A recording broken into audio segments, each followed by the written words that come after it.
Selamat siang, perkenalkan kami dari kelompok 5. Di sini kami akan melakukan diskusi 5 terkait putusan persekongkolan tender yang telah diberikan di hari Jumat minggu kemarin. Putusan yang kami dapatkan adalah putusan dari perkara nomor 30 garing KPPUI garing 2019. Sebelumnya izinkan kami mengenalkan diri. Saya Aura Karismanika, NPM 2120 11422.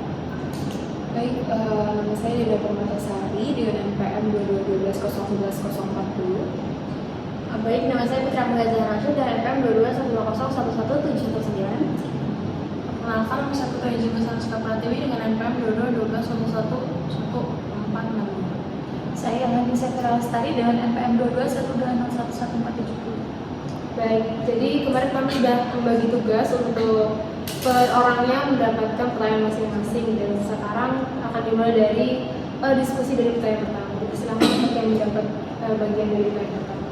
Jadi kronologis terjadinya dugaan persekongkolan tender itu dalam perkara dugaan persekongkolan tender pembangunan jalan ruas Panjang Apulea Segam 3 di Kabupaten Halmahera Utara.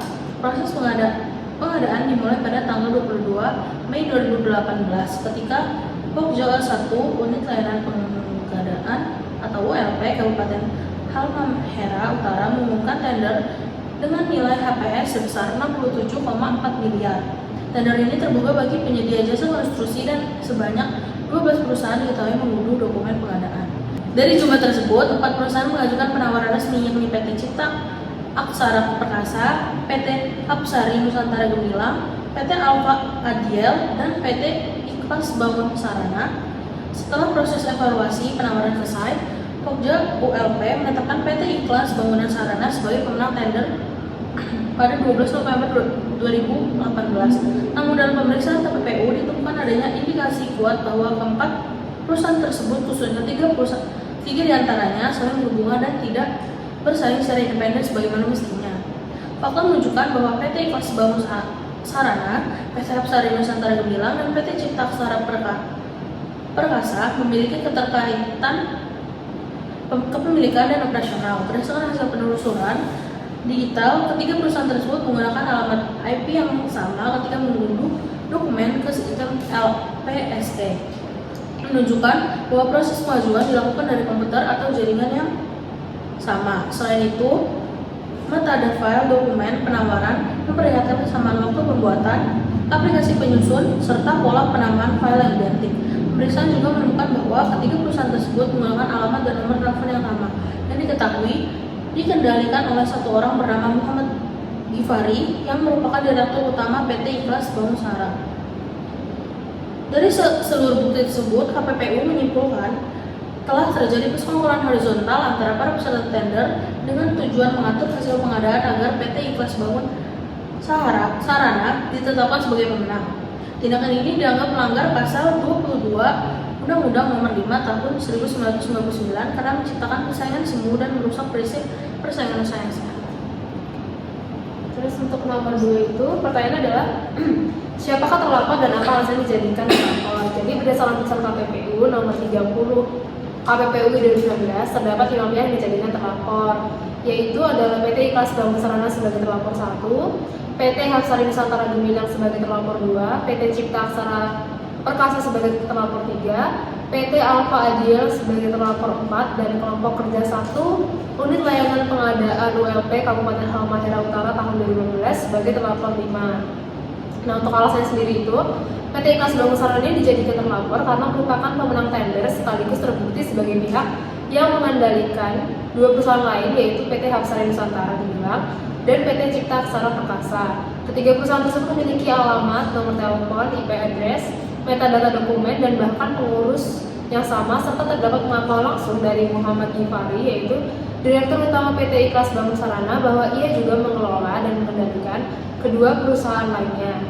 PT Apsari Nusantara Gemilang dan PT Cipta Aksara Perkasa dijadikan terlapor karena terbukti keserta dalam tender dengan koordinasi bersama PT Ikhlas Bangun Sarana untuk menciptakan persaingan semu. Fakta kesamaan dokumen penawaran, kesamaan waktu login dalam sistem LPSE, dan kesamaan format surat penawaran menunjukkan bahwa kedua perusahaan ini hanya digunakan sebagai alat untuk memperkuat posisi PT Ikhlas Bangun Sarana sebagai pemenang tender. Sementara itu, PT Alfa Adil atau terlapor 4 turut dijadikan terlapor karena ikut serta dalam proses tender yang sama. Adapun Pokja 1 unit layanan pengadaan atau terlapor 5 dijadikan terlapor karena dianggap tidak cermat dan lalai dalam proses evaluasi tender, di mana Pokja tetap meluluskan PT Ikhlas Bangun Sarana meskipun surat penawarannya telah kadaluarsa serta tidak menunjukkan peserta lain yang tidak memenuhi syarat administrasi. Demikian untuk jawaban nomor 2. Baik, untuk jawaban nomor 3 adalah perkara nomor 30 KPPU 2019 ini tentang tender pembangunan jalan ruas yang tadi dibahas. Sebenarnya mereka ini melanggar pasal 22 Undang-Undang Nomor 5 Tahun 1999 kan. Nah, yang melarang pelaku usaha itu bersekongkol untuk mengatur atau menentukan pemenang tender karena dapat menimbulkan kesan usaha tidak sehat. Nah, unsur pelaku usaha itu terpenuhi karena para terlapor yaitu PT Ikhlas Bangun Sarana, PT Hapsari Nusantara Gemilang, PT Cipta Aksara Perkasa, PT Alfa Adil, dan Pokja 1 LP itu semuanya itu berbentuk badan hukum yang melakukan kegiatan ekonomi di Indonesia. Nah, unsur bersekongkol ini terbukti karena ada kesamaan alamat, nomor telepon yang tadi sudah dijelasin di nomor sebelumnya. Nah, bahkan direktur utamanya ini juga, si Muhammad Gibari kan mengakui juga kan bahwa dirinya itu juga mengendalikan 2 perusahaan yang lain yang ikut tendernya gitu. Nah, menunjukkan juga nih adanya kerjasama untuk mengatur hasilnya. Nah, unsur mengatur atau menentukan pemenang tender itu juga terbukti karena semua tindakan tersebut diarahkan agar PT Ikhlas Bangun Sarana itu menjadi pemenangnya. Sementara peserta lain itu hanya sebagai pelengkap aja. Nah, unsur terakhir juga itu mengakibatkan persaingan usaha itu jadi tidak sehat gitu. Nah, terpenuhi juga karena proses tender itu jadinya nggak adil kan, terus merugikan pelaku usaha lain yang seharusnya bisa bersaing secara jujur. Nah, dari pembuktian itu juga jadi akhirnya KPPU ini menyatakan seluruh unsur pasal 2 itu terpenuhi, sehingga PT Ikhlas Bangun Sarana, PT Hapsari Nusantara Gemilang, PT Cipta Aksara Perkasa, dan Pokja ini terbukti melanggar pasal 22 Undang-Undang Nomor 5 Tahun 1999. Sedangkan si PT Alfa Adil ini tidak terbukti terlibat kayak gitu. Mungkin lanjut ke nomor 4. Oke, baik, mungkin bisa langsung ke diskusi nomor 4, yaitu jelaskan lingkup pasar bersangkutan dan bentuk persekongkolan tender dalam perkara tersebut.